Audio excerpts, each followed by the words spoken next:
Hello students, welcome back. जैसे कि आपको पता है कि हमारी लास्ट वीडियो क्या थी, टाइप्स ऑफ मैट्रिसेस और इंट्रोडक्शन पढ़ा था हमने। थोड़ी सी लेट हो गई वीडियोस, बट कोई नहीं, अब कंटिन्यू मिलेगी आपको।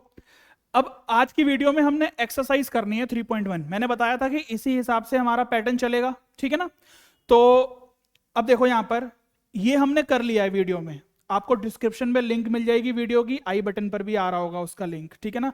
पहले वो वीडियो देखनी पड़ेगी, तभी ये क्वेश्चंस करने में मजा आएगा, ठीक है ना। अगर आपको आता है ऑलरेडी फिर तो कोई बात नहीं है, ठीक है ना। तो आज हम एक्सरसाइज करेंगे 3.1। हमने यहाँ पर क्वेश्चंस लिए हुए हैं 3.1 एक्सरसाइज के, एमएल अग्रवाल के। सिंपल सिंपल क्वेश्चंस हैं, जिन्होंने इंट्रोडक्शन की वीडियोस पढ़ी है उनको समझ में आ जाएगा। चलो, अब ये एक मैट्रिक्स दी है। इस मैट्रिक्स को देख के बताओ, एक रो है, इसमें रो कितनी है? एक रो है। और कॉलम कितने हैं? दो कॉलम है। इस मैट्रिक्स को कौन सी टाइप का मैट्रिक्स बोला जाएगा? और बोला है कि ऑर्डर भी बताना है साथ में, ठीक है। ऑर्डर भी बताना है और हमें वो भी बताना है कि कौन सी टाइप है।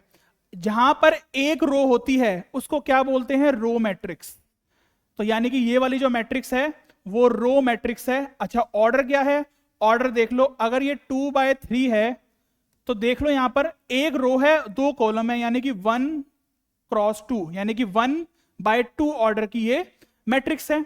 सिंपल है, दिख रहा होगा आपको कि क्या है।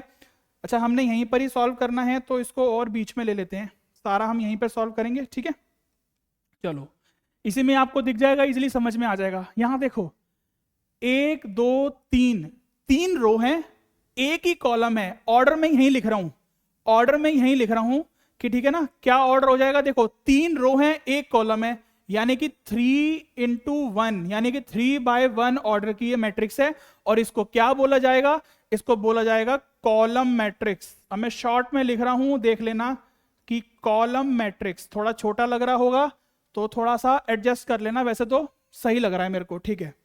3x1 ऑर्डर की मैट्रिक्स हो गई और ये हो गया कॉलम मैट्रिक्स। ये टाइप्स बतानी है, एमसीक्यूज में पूछे जाते हैं इस टाइप के क्वेश्चंस। यहां देखो, ये क्या है? ये किस टाइप की मैट्रिक्स है? ऐसी तो कोई मैट्रिक्स हमने पढ़ी नहीं है, बट हाँ हमने एक चीज पढ़ा है कि इसको रेक्टेंगुलर मैट्रिक्स कहते हैं। रेक्टेंगुलर मैट्रिक्स बोलते हैं, मैंने पढ़ाया था ये भी, वीडियो में देख के आना, नहीं देखा तो।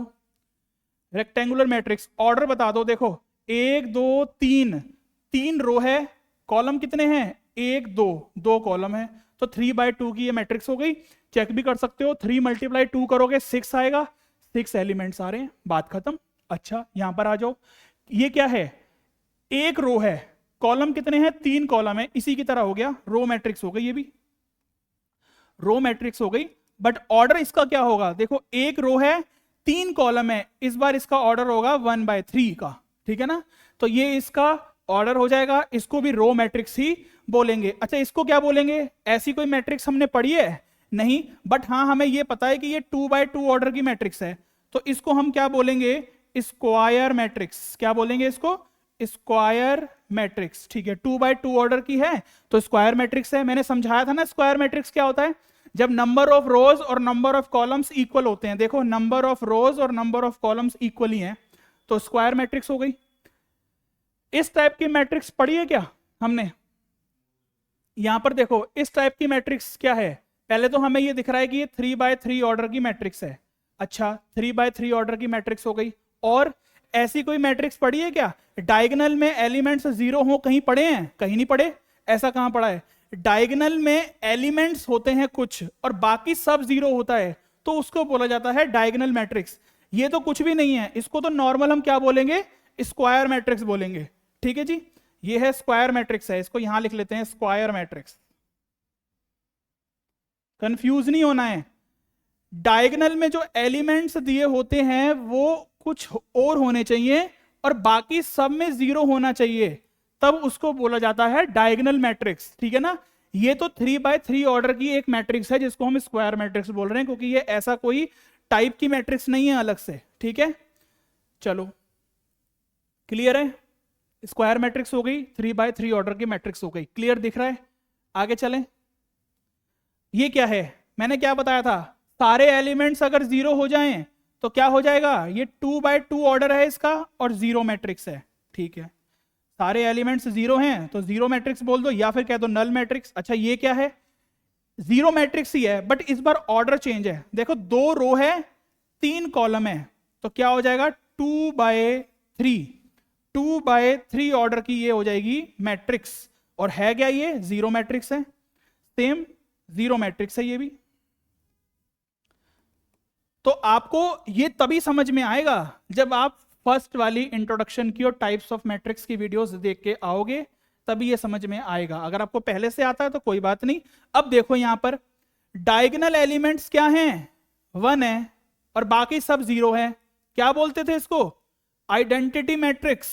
कितने बाय कितने ऑर्डर की है, ये तो स्क्वायर मैट्रिक्स ही होगी, ये तो हमें पता है कि ये वाली जो मैट्रिक्स होती हैं स्क्वायर मैट्रिक्स ही होती हैं। ये आइडेंटिटी मैट्रिक्स, आइडेंटिटी मैट्रिक्स, ठीक है ना, आइडेंटिटी मैट्रिक्स हो जाएगी ये। अच्छा ये देखो डायगोनल एलिमेंट्स क्या आ रहे हैं, 2 आ रहे हैं और बाकी सब में 0 आ रहा है, तो ये क्या है 3/3 ऑर्डर की स्केलर मैट्रिक्स है। ये यहां पर लिख देते हैं स्केलर मैट्रिक्स है, स्केलर मैट्रिक्स। अच्छा इसमें और इसमें डिफरेंस क्या है, मैंने बताया हुआ है अपनी वीडियो में कि अगर डायगोनल एलिमेंट्स 1 होंगे तो उसको आइडेंटिटी मैट्रिक्स ही बोला जाएगा, स्केलर नहीं बोला जाएगा। 1 के अलावा अगर कुछ है तो यहां पर जैसे 2 है डायगोनल में और सेम है बिल्कुल 2 2 2 तीनों में सेम है, तो स्केलर मैट्रिक्स बोली जाएगी 3/3 ऑर्डर की। अच्छा ये वाली क्या मैट्रिक्स है, इस वाली मैट्रिक्स को देखो, ये वाली मैट्रिक्स 0 0 0 और डायगोनल एलिमेंट्स कुछ दे रखे हैं। हाँ इसको कह सकते हो, अब क्या कह सकते हैं इसको, देखो ये हमें दे रखा है, अलग अलग दे रखे हैं सारे, और यहां पर बाकी सब में 0 0 है। वही 3/3 ऑर्डर की मैट्रिक्स है, बट कैसी मैट्रिक्स है ये वाली मैट्रिक्स है डायगोनल मैट्रिक्स, इसको बोलेंगे डायगोनल मैट्रिक्स, ठीक है ना। बहुत कंफ्यूजन होती है कि डायगोनल मैट्रिक्स, स्क्वायर मैट्रिक्स और आइडेंटिटी मैट्रिक्स और स्केलर मैट्रिक्स। मैंने वीडियो में बहुत डिटेल में पढ़ाया है, ये देख के आना है वो वीडियो, तभी बात बनेगी। डायगोनल मैट्रिक्स का मतलब है कि डायगोनल एलिमेंट्स कुछ भी हो सकते हैं, बाकी सब 0 होंगे, डायगोनल मैट्रिक्स है। स्केलर में क्या हो जाएगा कि स्केलर में ये डायगोनल एलिमेंट्स सेम होंगे, 1 के अलावा सेम होंगे, तो ये क्या हो जाएगा स्केलर मैट्रिक्स। अगर डायगोनल एलिमेंट्स में 1 है तो इसको बोला जाएगा आइडेंटिटी मैट्रिक्स। क्या बोला जाएगा, आइडेंटिटी मैट्रिक्स। इसको लिख देते हैं दूसरे पेन से, नहीं दिख रहा,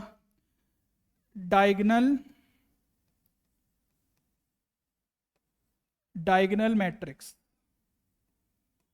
ऑर्डर वही है, 3/3 का ऑर्डर है, ठीक है। चलो तो हो गया, सिंपल इजी क्वेश्चंस थे। अगर टाइप्स ऑफ मैट्रिक्स पढ़े हैं तो ये तो बहुत इजी लगेगा। नेक्स्ट क्वेश्चन पर आ जाओ। देखो क्या बोला है, मैंने एलिमेंट्स भी पढ़ाए हैं कि एलिमेंट्स क्या होता है, A22 और A32 को ऐड करना है। अब मुझे बताओ A22 क्या होगा। A22 का मतलब होता है कि सेकंड रो का सेकंड कॉलम में जो एलिमेंट होगा। अच्छा सेकंड रो कहां है, सेकंड रो ये रही, सेकंड रो ये रही। अच्छा सेकंड कॉलम कहां है, सेकंड कॉलम ये रहा। अब देखो दोनों में एलिमेंट क्या है, ये 0 वाला एलिमेंट आ रहा है, ठीक है। तो ये जो 0 वाला एलिमेंट आ रहा है यही आपका A22 की वैल्यू है। तो अगर इस क्वेश्चन का हम सॉल्यूशन देखें, इस क्वेश्चन का अगर सॉल्यूशन देखोगे तो यहां पर बोला हुआ है कि A22 की वैल्यू बताओ। A22 की वैल्यू हो जाएगी 0, ठीक है। आगे A32 में अगर देखो, 32 का मतलब क्या हो गया, थर्ड कॉलम में जाओ। पहले जो लिखा होता है ना वो कॉलम होता है, सॉरी जो वो रो होता है, और जो बाद में लिखा होता है वो कॉलम होता है। पढ़ाई हुई है ये वाली चीज भी। देखो थर्ड कॉलम, थर्ड रो में जाओ, ये रही थर्ड रो, ये थर्ड रो हो गई। उसके बाद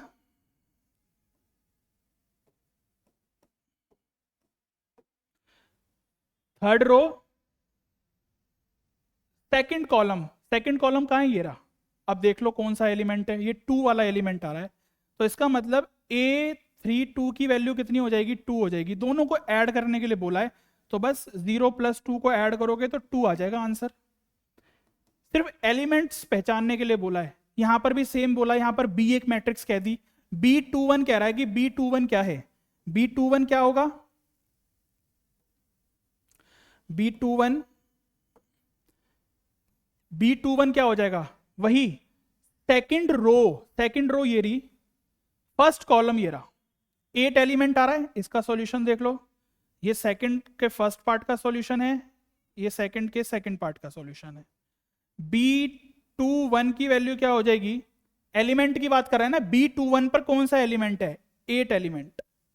उसके बाद B32, ये डायरेक्ट इसको वैल्यूज रख के बस ऐड ही करते हैं जो पूछा है, B32 माइनस B13, B21 पर 8 आ गया, ठीक है। Third row second column, third row ये रही, सेकंड कॉलम ये रहा, कौन सा आ रहा है, ये 1 वाला आ रहा है, 1 लिख देंगे, माइनस B13 पर क्या है, 1 मतलब फर्स्ट रो की बात कर रहा है, और थर्ड कॉलम ये रहा, कौन सा आ गया, ये 2 आ गया, 2 लिख देंगे, इसको सॉल्व कर देंगे, 8 + 1 9 - 2 7 इसका आंसर आ जाएगा। क्लियर है, बड़े इजी से क्वेश्चंस हैं, क्योंकि बेसिक हैं तो आने तो चाहिए ना, अगर ये बेसिक नहीं पता तो कैसे चलेगा। चलो next question, if A is a matrix of type P cross Q, मतलब P बाय Q ऑर्डर की मैट्रिक्स है, A एक मैट्रिक्स है कोई जो कि P बाय Q ऑर्डर की मैट्रिक्स है, इसका मतलब हमें नहीं पता कि उसमें कितनी रो है कितने कॉलम है, P रो है और Q कॉलम्स हैं, ठीक है। And R is a row of A, इसका मतलब क्या है, R is a row of A। अब ये समझने वाली चीज है, थोड़ी लैंग्वेज में कंफ्यूज दिया हुआ है यहां पर, कंफ्यूजन के लिए। R is a row of A का मतलब ये है कि जो A मैट्रिक्स है ना वो रो मैट्रिक्स है, ये मतलब है इस लाइन का, कंफ्यूज करने के लिए बोला हुआ है कि R is a row of A, जो एक R मैट्रिक्स है जो कि रो ऑफ A है, ठीक है जी। Then what is the type of R as a matrix, वो कह रहा है कि जो R एक मैट्रिक्स है वो किस टाइप की मैट्रिक्स है और उसका ऑर्डर क्या होगा, ठीक है। देखो क्या बोला है, R क्या है, is a row of A, ठीक है। रो ऑफ A का मतलब ये हो गया कि इसमें एक रो है, एक रो का मतलब हो गया कि ये रो मैट्रिक्स हो गई, और एक रो का मतलब 1 इंटू, क्या बोला है कि R is a row of A, तो A मैट्रिक्स का जो ऑर्डर था ना उसमें रो तो एक होगी, कॉलम कुछ भी हो सकते हैं, तभी तो वो रो मैट्रिक्स होती है, हमने पढ़ा है ना। तो रो तो हमारी 1 होगी, कॉलम कुछ भी हो सकता है, तो बस ये है इसके कहने का मतलब। ऑर्डर पूछ रहा था कि what is the type of R as a matrix, तो R का जो ऑर्डर होगा वो 1 बाय Q ऑर्डर की मैट्रिक्स होगी। क्लियर है, इस तरीके से ये क्वेश्चन करना था, 1 मार्क्स में है तो बिल्कुल सिंपल क्वेश्चन ही है बस। नेक्स्ट में क्या बोला है कि A is a column matrix with 5 रोज। अब देखो, अगर A एक मैट्रिक्स है जिसमें 5 रोज हैं, 5 रोज हैं, तो इस तरीके से नहीं बनेगी ये मैट्रिक्स, 5 रोज हैं तो कैसे बनेगी मैट्रिक्स, इस तरीके से कुछ बनेगी मैट्रिक्स जिसमें 1 2 3 4 5 रोज हैं। ऑर्डर क्या हो जाएगा, अच्छा A is a column matrix बोला है तो यानी कि 5 बाय 1 ऑर्डर की मैट्रिक्स होगी ये।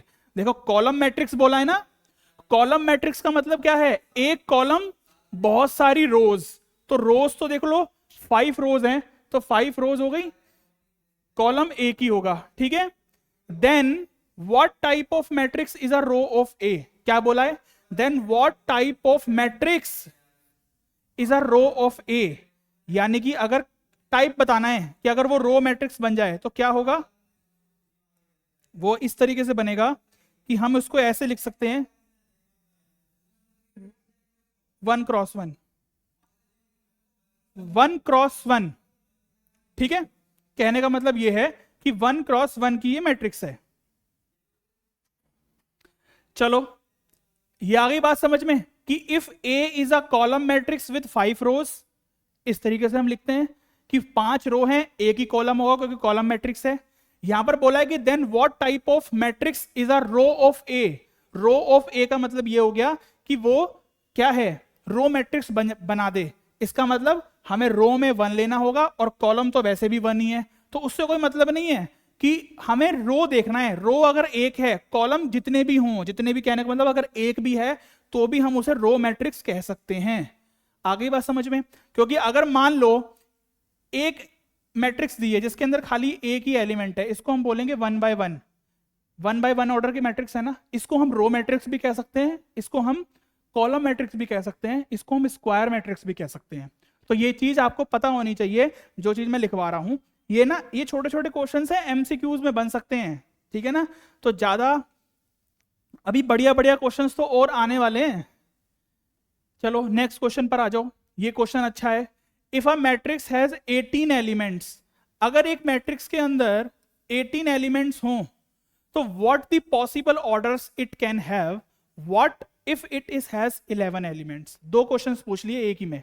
अगर 18 एलिमेंट्स हैं तो 18 एलिमेंट्स का मतलब ये हो गया कि पॉसिबल ऑर्डर्स कितने हो सकते हैं। तो हम यहां पे लिखेंगे कि पॉसिबल ऑर्डर्स क्या क्या होंगे। पॉसिबल ऑर्डर्स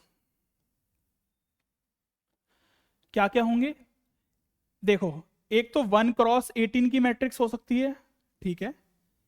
एक 18 क्रॉस 1 की मैट्रिक्स हो सकती है। अब कहोगे कि सर ये तो एक ही बात है। बेटा एक बात नहीं है।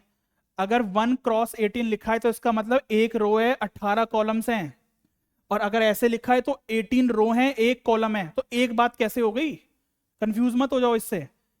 एक बन सकता है 2 × 9, एक बन सकता है 9 × 2,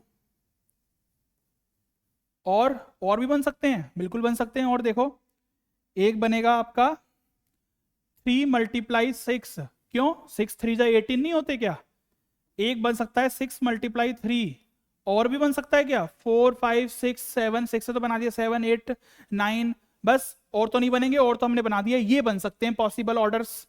यानी कि अगर एक मैट्रिक्स के अंदर 18 एलिमेंट्स हैं तो उसके पॉसिबल ऑर्डर्स इस तरीके से बन सकते हैं कि उसमें एक रो हो 18 कॉलम्स हो, या 18 रो हो एक कॉलम हो, 2 रो हो 9 कॉलम्स हो, ऐसे करके बन सकते हैं।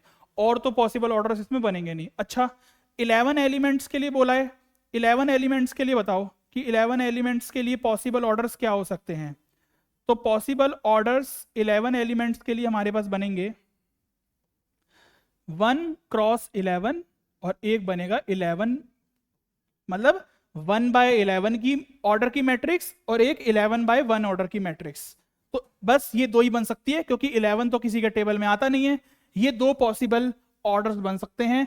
18 एलिमेंट्स के लिए ये बनेंगे 6 पॉसिबल ऑर्डर्स, और 11 एलिमेंट्स के लिए बनेंगे 2 पॉसिबल ऑर्डर्स। ये इंपॉर्टेंट क्वेश्चन था, ये 1 मार्क्स में कई बार पूछा जा सकता है, ठीक है। नेक्स्ट चले। If A is a 3/3 matrix, अच्छा ए एक 3/3 की मैट्रिक्स है, इसको इस तरीके से लिखा हुआ है, हमें वैल्यू बतानी है A23 की, ठीक है। हमें पूरी मैट्रिक्स नहीं बनानी है, हम यहां पर पूरी मैट्रिक्स नहीं बनाएंगे। जब पूरी मैट्रिक्स बनाने के लिए बोला जाएगा तो पूरी मैट्रिक्स बनाएंगे, हमें यहां पर पूरी मैट्रिक्स नहीं बनानी। ये बोला हुआ है AIJ = 1/3 मॉड में -3i + j। ये हमें एक कंडीशन दे दी है। वो कह रहा है A23 निकालो, इसका मतलब i की जगह पर तो 2 रख दो और j की जगह पर 3 रख दो, यही तो होता है। AIJ का मतलब क्या होता है, i पहले आता है j बाद में आता है। तो अगर 2 3 लिखा है तो पहले i होगा 2 और j होगा 3। यानी कि इस मैट्रिक्स में क्या मतलब है इसका, 2 3 का मतलब ये हो गया कि सेकंड रो और थर्ड कॉलम पर क्या एलिमेंट है, वो ये पूछ रहा है। तो इसका मतलब A23 की अगर मुझे वैल्यू निकालनी है तो बस यहां पर मुझे वैल्यूज पुट करनी है और कुछ नहीं करना। बहुत इजी क्वेश्चन है, बट ये पूछा गया है, ये पूछा गया है एग्जाम में इस टाइप का क्वेश्चन। ये हो जाएगा -6 + 3 और 1/3 मॉड में, ये 1/3 है, 1/3 मॉड में -3। अच्छा अब ये तो पता ही है बच्चों को, न्यूमेरिकल इनइक्वालिटी पढ़ाई हुई है ना, मॉड से हटके अगर मॉड के अंदर माइनस नंबर है तो वो पॉजिटिव बना देता है। तो 3/3 हो जाएगा, कट के आ जाएगा 1। बस ये आंसर है इसका। वो पूछ रहा था कि right the value of A23, A23 की वैल्यू क्या आ जाएगी 1, ठीक है ना। यानी कि जो एलिमेंट होगा ना A23 पर वो क्या होगा 1 होगा। इस तरीके से हम पूरी मैट्रिक्स भी बना सकते हैं, बट जहां बनाने की जरूरत होगी वहां बनाएंगे। यहां बनाने की जरूरत है, यहां बनाएंगे मैट्रिक्स। देखो construct a 2x2 matrix A I J whose elements a i j are given by this। दो क्वेश्चन दे रखे हैं ए की पार्ट में, देखो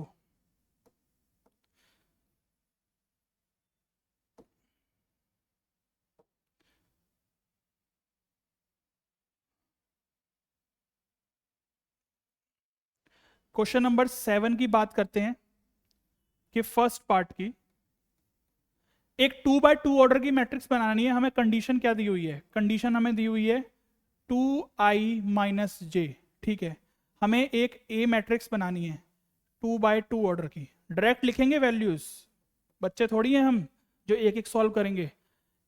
ए पूरी मैट्रिक्स बनानी है, कंडीशन दे दी है। अच्छा हमें पता है यहाँ पर A11 आता है, यहाँ पर A12 आता है, यहाँ पर A21 आता है और यहाँ पर A22 आता है, ये तो पता है ना। बस इसी तरीके से वैल्यू पुट करनी है, आई की जगह पहले 1 और जे की जगह भी 1, तो क्या एलिमेंट आ जाएगा, डायरेक्ट सॉल्व करेंगे। बस 2x2 की ऑर्डर की मैट्रिक्स बना रहे हैं, 2 1 जा 2 माइनस 1 1 आ गया, 1 पुट करेंगे और फिर यहाँ 2 पुट करेंगे, तो 2 1 जा 2 माइनस 2 0 आ गया। यहाँ पर 2 पुट करेंगे, पहले आई में पहले 2 पुट करना है, देख लो पहले 2 लिखा है, तो 2 2 जा 4 माइनस 1 3 आ गया। उसके बाद दोनों में 2 पुट करना है, आई में 2 पुट करेंगे 4 हो जाएगा, माइनस 2 करेंगे 2 हो जाएगा, बन गई मैट्रिक्स। एक 2x2 ऑर्डर की मैट्रिक्स बन गई। इतनी आपकी कैलकुलेशन स्ट्रांग होनी चाहिए कि आप डायरेक्ट ये चीज बना सको, प्रैक्टिस कर लोगे तो हो भी जाएगी, कोई बड़ी बात नहीं है इसमें, ठीक है ना, डिफिकल्ट नहीं है ये। अच्छा सेकंड पार्ट क्या है, मॉड में दिया हुआ है हमें ए आई जे, मॉड में दिया हुआ है, देखो मॉड में दिया हुआ है 2i माइनस 3j, वही है, मैट्रिक्स बना दो एक A11, इसी की तरीके से 2x2 ऑर्डर की बनानी है ना, तो बस आप डायरेक्ट वैल्यू पुट करेंगे। देखो इसमें अगर हम 1 पुट करते हैं पहले और इसमें भी अगर 1 पुट करते हैं तो कितना आ जाएगा, देखो 2 माइनस 3 आ जाएगा मॉड में, माइनस 1 आएगा मॉड के अंदर, मॉड से हट के प्लस 1 हो जाएगा। अब 1 2 पहले 1 पुट करना है फिर 2 पुट करना है, तो क्या होगा, पहले 1 पुट करेंगे तो 2 ही हो जाएगा, माइनस फिर 2 पुट करेंगे 6 हो जाएगा मॉड में, माइनस 4 आएगा, प्लस का 4 दे देगा मॉड से हटके। चलो कितने इजी हो रहे हैं हम, जल्दी जल्दी हो रहे हैं। अब पहले 2 पुट करना है फिर 1 पुट करना है, पहले 2 पुट करेंगे ये 4 हो जाएगा, माइनस 3 हो जाएगा 1 पुट करते ही, तो ये तो पॉजिटिव वैल्यू दे रहा है तो 1 ही आ जाएगा। उसके बाद क्या है कि दोनों में 2 पुट करना है, तो 2 2 जा 4 हो जाएगा, माइनस 3 2 जा 6 हो जाएगा, मॉड के अंदर माइनस 2 आएगा, बाहर आके प्लस का 2 हो जाएगा, खत्म बात, बन गई मैट्रिक्स। एक 1 4 1 2, ये एक मैट्रिक्स बन गई 2x2 ऑर्डर की। यही तो पूछा था कि 2x2 ऑर्डर की मैट्रिक्स बतानी है, फटाफट देख लो इसको, फिर आगे चलते हैं। 8th क्वेश्चन पर आते हैं हम, बोला है कि कंस्ट्रक्ट आ 2x3 मैट्रिक्स। अच्छा देखो अब ये भी सेम है, यहां पर थोड़ा सा मिसप्रिंट है, चेक कर लेना, ये बी है, ए नहीं है, ये बी है, मिसप्रिंट हो गया क्योंकि बी हमें दे रखी है ना मैट्रिक्स, तो बी आई जे। अब मैं एक पार्ट करवा देता हूं इसका, एक आप होमवर्क में करना, ये वाला होमवर्क में करना, मैं इसका सेकंड पार्ट करवाता हूं। क्वेश्चन नंबर 8 के सॉल्यूशन का सेकंड पार्ट है कि बी आई जे हमें दिया हुआ है क्या, i प्लस 2j की पावर 2, ये चीज दी हुई है हमें, i प्लस 2j की पावर 2, 2x3 ऑर्डर की मैट्रिक्स बनानी है इस बार हमें। अच्छा जी 2x3 ऑर्डर की बना देते हैं। 2x3 ऑर्डर का मतलब क्या हो गया कि हमें 6 एलिमेंट्स लिखने हैं, कैसे, A11, अच्छा 2 रो होनी चाहिए, ठीक है, A12 A13, A21 A22 और A23, यही बनेगी। देखो 2 रो हैं 3 कॉलम हैं, बस इस तरीके से ही हमें यहां पर क्या करना है, पुट करनी है वैल्यूज डायरेक्ट। आई में 1 पुट करोगे, जे में भी 1 पुट करोगे, तो 1 प्लस 2 3 की पावर 2 9 आ जाएगा, ठीक है। पहले 1 पुट करेंगे आई में, फिर जे में 2 पुट करेंगे, तो 1 प्लस 2 2 जा 4 5, 5 की पावर 2 25। देखो डायरेक्ट आपको भी आना चाहिए ये करना, ठीक है ना, नहीं तो फिर आप वैसे वैल्यूज पुट कर करके करोगे तो टाइम लगेगा ना, एक नंबर के क्वेश्चन में क्या इतना टाइम लगाओगे।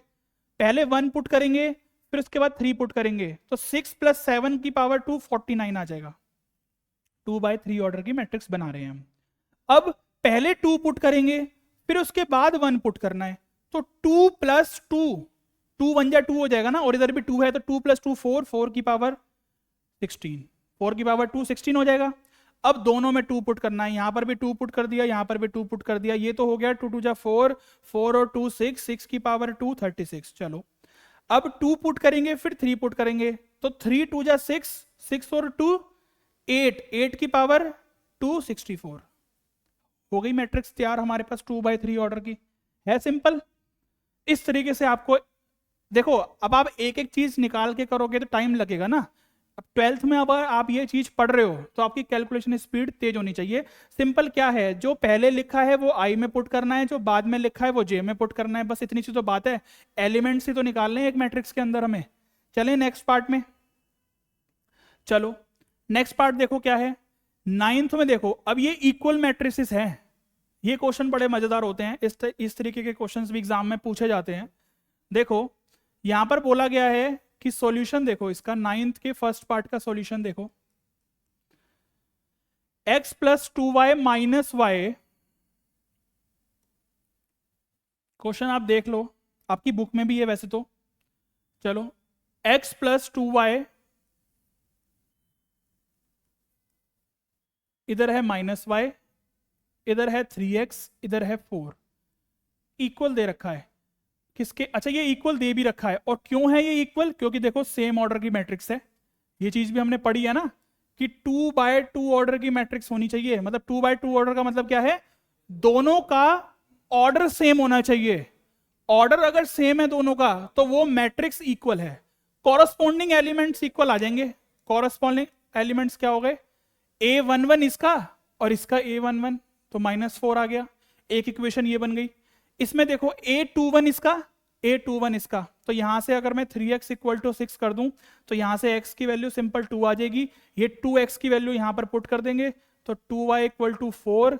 इसको आगे सॉल्व कर देंगे, 2 उधर जाके माइनस हो जाएगा तो 2y = 2 और y की वैल्यू आ जाएगी 1। बस यही तो पूछा था, x और y की वैल्यू पूछी है। दो मैट्रिक्स अगर इक्वल हैं तो वो तभी इक्वल हैं, उनका ऑर्डर सेम होगा। जब ऑर्डर सेम है तो उनके कॉरस्पॉन्डिंग एलिमेंट्स को इक्वल रख के हम वैल्यूज निकाल सकते हैं जो भी पूछी है। ऐसे ही सेकंड पार्ट होगा इसका। सेकंड पार्ट देखते हैं कि 3x + y = 3x + y = 1, ठीक है। और यहां से -y = 2। Find the value of x if this equal to this. Equal दे रखी है मैट्रिक्स, दोनों ही 2/2 ऑर्डर की है, तो y की वैल्यू आ जाएगी -2, ठीक है। ये y की वैल्यू -2 अगर यहां पुट कर दें तो 3x - 2 = 1, तो 3x = 3 हो जाएगा, x की वैल्यू आ जाएगी 1। अच्छा हमें यहीं पर आंसर नहीं छोड़ना, एक चीज और इंपॉर्टेंट देखो, हमें और भी वैल्यूज पर चेक करके देखना है। जैसे यहां पर देखो अब क्या था, यहां पर अगर x + 2y = -4 था। अच्छा ये -4 था, ठीक है। अगर ये -4 हो जाएगा तो -6 हो जाएगा। ये -4 और -2 -6, फिर यहां से जो वैल्यू आ जाएगी -3 आ जाएगा, y की वैल्यू -3। अब देखो अगर मैं वैसे चेक करता, -y = 3 दिया है तो -y = 3 दिया है तो माइनस उधर चला जाएगा, y की वैल्यू -3 यहां से भी आ रही है हमारे पास, तो ये चीज भी आपको नोट करनी है एक। अच्छा यहां से भी चेक करें क्या, 2y - 3 = -5 है। देखो 2y - x = -5 है। x की वैल्यू जरा पुट करो और y की वैल्यू पुट करो, -2 हो गया, -1 हो गया। ये आ जाएगा कितना? -4 -1 कितना आ गया? -5, ठीक है। आ गया -5 उधर भी और इधर भी।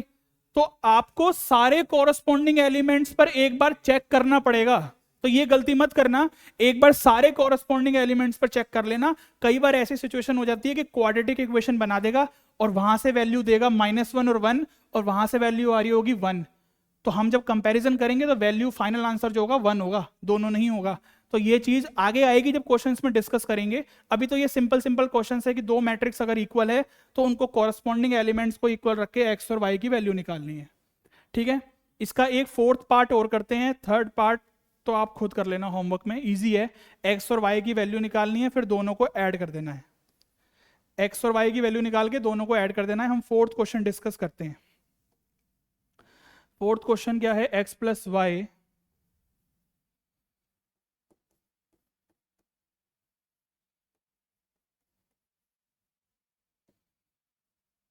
और x प्लस 2 16, इधर है 2x minus Y equal to 851 851 और इधर से है 3y प्लस 1। देखो 2x2 ऑर्डर की मैट्रिक्स है, दोनों को कंपैरिजन करना है, इक्वल रखना है। पहले x plus y equal to 8 हो जाएगा, ठीक है, यहां से तो कुछ निकलेगा नहीं, अभी आगे चलते हैं। फिर x प्लस 2 इक्वल टू क्या हो जाएगा, कॉरस्पॉन्डिंग एलिमेंट्स इसके क्या होगा, 5 होगा। हाँ, यहां से हमें x की वैल्यू मिल सकती है 3, वो x की वैल्यू क्या यहाँ डाल दें, यहाँ से y की वैल्यू मिल जाएगी, y की वैल्यू यहाँ से आ गई 5। क्या अभी यहीं छोड़ दें आंसर, नहीं, पहले एक बार कंपेरिजन कर लो, क्या ये भी कई वैल्यू सेम दे रहा है या कुछ अलग दे रहा है। इसको अगर इक्वल रखेंगे 1 के और यहां से चेक कर लो x की वैल्यू और y की वैल्यू क्या सही निकली है। x की वैल्यू यहां पर अगर 3 पुट करोगे और y की वैल्यू 5 पुट करोगे तो 6 माइनस 5 कितना आ गया, 1 आ गया। देखो 1 आ रही है वैल्यू, इसका मतलब x और y की वैल्यू हमने सही निकाली है। अच्छा, इससे भी चेक कर लें एक बार, 3y प्लस 1 कॉरस्पॉन्डिंग एलिमेंट्स इसके क्या होगा, 16 होगा। तो 3y इक्वल टू क्या हो गया, 15 हो गया। y की वैल्यू कितनी आ जाएगी, 5 आ जाएगी। क्या y की वैल्यू हमारी 5 आ रही थी, 5 ही आ रही है, इसका मतलब सही निकला है हमारा। तो इस तरीके से एक बार चेक भी कर लेना है हमें कि हमारी वैल्यू सही निकली है या नहीं। नेक्स्ट पे 10th क्वेश्चन देखते हैं कि find the value of A B C and D from the following equation.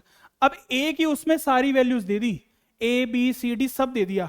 करने का तरीका वही है, क्योंकि इक्वल मैट्रिक्स है ना, तो बस हमें कुछ नहीं करना, कॉरस्पॉन्डिंग एलिमेंट्स को इक्वल रख के सॉल्व करना है और इक्वेशन बनेगी।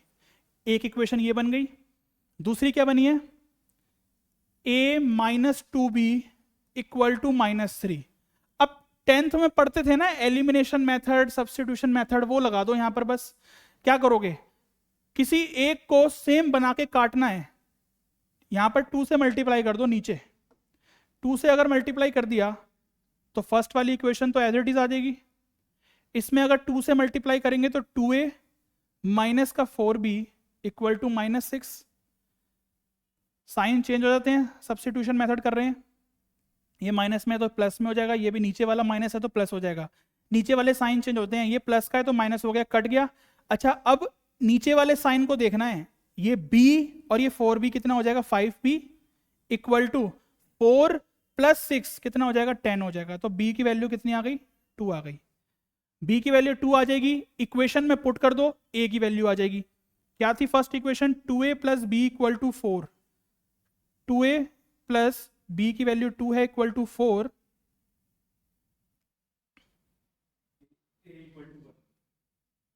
तो यहां से 2a की वैल्यू आ गई 2 और a की वैल्यू आ गई 1।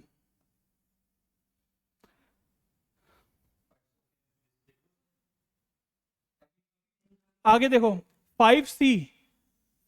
5c minus D equal to 11 हो जाएगा। एक इक्वेशन ये बनेगी, यहां से तो आ गई a और b की वैल्यू, c और d भी निकालना है ना, यहां से आ जाएगा 4c plus 3d equal to 24।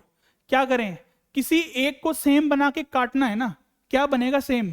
अगर मैं देखो यहां पर अगर 3 से मल्टीप्लाई कर दूं तो ये माइनस का 3d बन जाएगा और ये प्लस का साइन है, बट नीचे भी माइनस आ जाएगा तो ये कट नहीं सकता। और क्या करें, अच्छा अगर मैं यहां पर कर दूं 4 से मल्टीप्लाई और यहां पर कर दूं 5 से मल्टीप्लाई, तो अब हो सकता है, हो सकता है 5 4 से 20 हो जाएगा, इसमें इसकी मल्टीप्लाई करेंगे 5 4 से 20 हो जाएगा। अच्छा अगर 3 की मल्टीप्लाई यहां पर करना चाहते हो तो भी हो जाएगा, यहां पर फिर क्या कर देना, ऐड कर देना सब्ट्रैक्शन की जगह पर, तब भी हो जाएगा सॉल्व। 5 4 का कितना हो जाएगा, 20c minus 4d equal to 44। ये हो जाएगा 20c plus 15d equal to 24, 5 से हो जाएगा 5 4 से 20, 2 5 2 से 10 और 12, प्लस है माइनस आ जाएगा, इधर भी प्लस है माइनस आ जाएगा, ये कट गया। -4d -15D, याद रखना है, अब ये वाला साइन नहीं लेना, नीचे वाला साइन लेना है। तो -4D और -15D कितना हो जाएगा, माइनस का 19D। अच्छा 44 माइनस 120, 120 में से 44 माइनस करना है, कितना आ जाएगा 6, 11, 11 में से 4, 7, 76, तो माइनस का 76, माइनस से माइनस कट गया, डी की वैल्यू आ जाएगी 76/19। तो डी की वैल्यू यहां से फाइंड कर सकते हैं हम, तो 19 4 चला जाएगा ये, ठीक है 19 4, तो डी की वैल्यू कितनी आ गई, 4 आ गई। बस इक्वेशन में पुट कर देंगे, सी की वैल्यू भी आ जाएगी, सारी वैल्यूज आ गई ए बी सी डी की। तो डी की वैल्यू पुट कर दो किसी भी इक्वेशन में, इसमें पुट कर दो, 5c minus D equal to 1, D की वैल्यू -4 आ रही है, तो 5c इक्वल टू 15, तो c की वैल्यू आ गई 3, a की वैल्यू आ गई 1, b की वैल्यू आ गई 2 और c की वैल्यू आ गई 3 और d की वैल्यू आ गई 4। इस तरीके से ये क्वेश्चन सॉल्व होगा। पहले यहां पर दो इक्वेशंस बनाई, a और b, एलिमिनेशन मेथड लगाया है जो बचपन में सीख के आते हैं हम 10th क्लास में ही। उसके बाद c और d को भी वैसे ही सॉल्व किया है और हमने चारों वैल्यूज निकाल दी। ये भी वही है। अच्छा अब यहां देखो, ऑर्डर बताओ क्या है, 1 रो 2 रो 3 कॉलम, 2 by 3 ऑर्डर की मैट्रिक्स है, 2 by 3 ऑर्डर की मैट्रिक्स है, 2 रो हैं 3 कॉलम है। अच्छा यहां पर भी क्या सेम है, देख लो 2 by 3 ऑर्डर की मैट्रिक्स है, सेम ही होगा तभी तो इक्वल है मैट्रिक्सेस, नहीं तो नहीं हो सकती है। 2x minus 3y equal to 1 हो जाएगा, कॉरस्पॉन्डिंग एलिमेंट्स इसके ये होगा। अच्छा यहां से a माइनस बी, अच्छा हमें x और y की वैल्यू निकालनी है, तो a और b की तो जरूरत ही नहीं है, हटा दो इसे, छोड़ो। आगे क्या है, x प्लस 4y, इसको लेते हैं, x plus 4y equal to 6। यहां से हम फिर वही काम करेंगे, 2 की मल्टीप्लाई कर दो इसमें पूरे में, फर्स्ट को एज इट इज लिख देंगे और इसकी अगर मल्टीप्लाई करवाएंगे तो 2x आ जाएगा, प्लस में आ जाएगा 8y इक्वल टू में आ जाएगा 12। x plus 4y equal to 6 था, 2x minus 3y equal to 1 है, ये कट गया, माइनस का 3y माइनस का 8y माइनस का 11y आ जाएगा, 1 माइनस 12 करेंगे माइनस का 11 आ जाएगा, माइनस से माइनस कट जाएगा, 1 की वैल्यू कितनी है, y की वैल्यू आ जाएगी 1, y की वैल्यू पुट कर देंगे, कोई भी इक्वेशन में पुट कर दो, 1 में कर दो चाहे 2 में कर दो, तो 2x minus 3y equal to 1, y की वैल्यू पुट कर दो, ये हो जाएगा 3 1 जा 3 इक्वल टू 1, तो 2x इक्वल टू 4 हो जाएगा, x की वैल्यू कितनी आ जाएगी 2। x और y की वैल्यू फाइंड करने के लिए बोला था तो वो हमने कर दिया। हम यहां से अगर करना चाहें तो a और b की वैल्यू भी फाइंड कर सकते हैं, a माइनस बी को रखो -2 के इक्वल, यहां से 3a प्लस 4b को रखो 29 के इक्वल, वैसे ही एलिमिनेशन मेथड लगा दो और a और b की वैल्यू भी निकाल दो।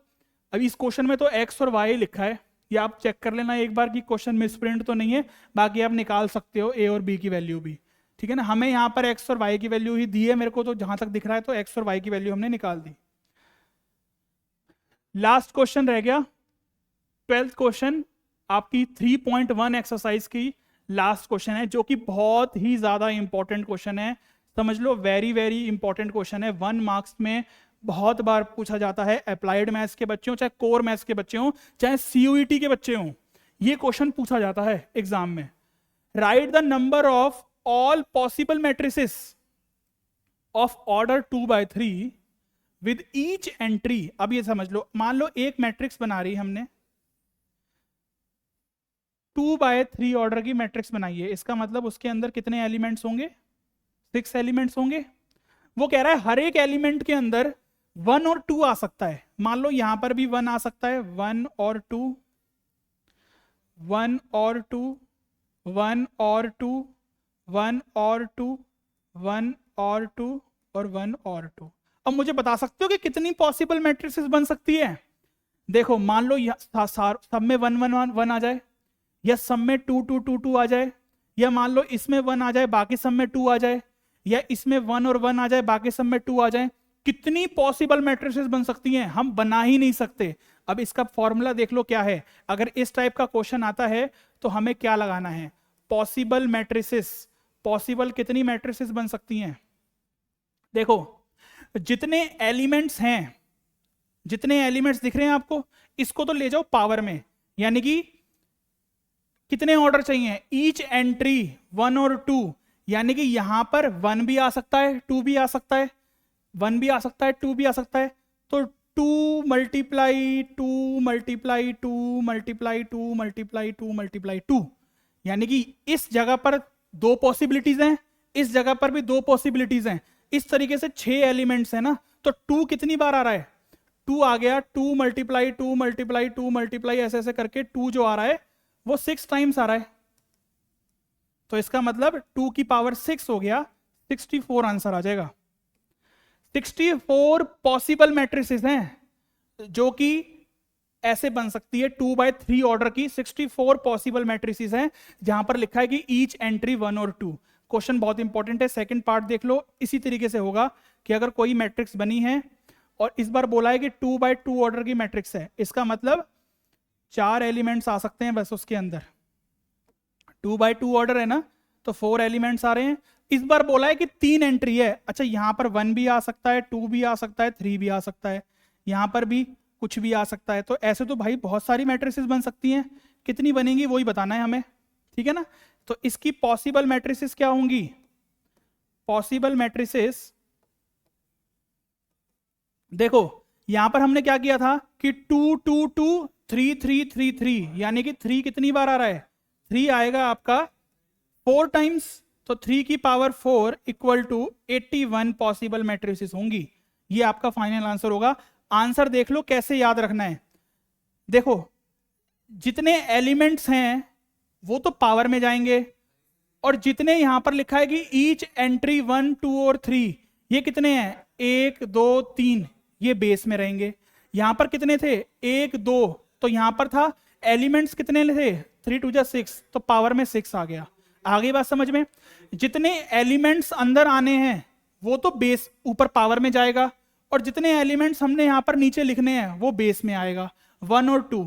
इस तरीके से आपको ये चीज समझनी है कि ये चीज हमारी बेस में आनी है। बहुत इंपॉर्टेंट क्वेश्चन है। इस तरीके से हमारी मैट्रिसेस बनेगी। इस क्वेश्चन में बनेगी 64 पॉसिबल मैट्रिसेस, इसमें बनेगी 81 पॉसिबल मैट्रिसेस। तो हो गई कंप्लीट। 3.1 में 12 क्वेश्चंस थे एमएल अग्रवाल में। आज की वीडियो में बस इतना ही करेंगे। नेक्स्ट वीडियो आएगी, टॉपिक पर नहीं आएगी, सीबीएसई हैंडबुक के क्वेश्चंस करेंगे इसी टॉपिक पर। बहुत जल्दी हो जाएंगे, 7 क्वेश्चन ही है, ज्यादा है भी नहीं है। इसमें थोड़े ज्यादा थे, ठीक है ना। अगर ये किसी ने अगर अच्छे से समझ लिए हैं क्वेश्चंस तो वो भी समझ में आ जाएंगे। 2 वीडियोस बन चुकी हैं मैट्रिसेस पर, एक तो इंट्रोडक्शन और टाइप्स ऑफ मैट्रिसेस, और एक 3.1 के सॉल्यूशंस करवा दिए हैं आपको। सारे सॉल्यूशंस करवाए हैं ऑलमोस्ट, 1-2 पार्ट छोड़े हैं बस, ठीक है ना। फिर नेक्स्ट वीडियो भी जरूर आएगी और जरूर देखनी है। मिलते हैं नेक्स्ट वीडियो में। Good luck, bye bye.